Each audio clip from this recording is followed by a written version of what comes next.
Dito sa part na to, binidyoan ko yung sarili ko para malaman ko kung ano yung nararamdaman ng isang basurero habang nangangalakal sila sa basurahan.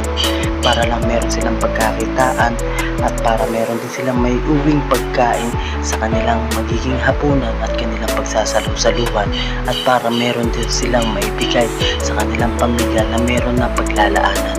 Alam ko yung dugo, pawis at init ng araw na kanilang nilalabanan dahil danas na danas ko yun.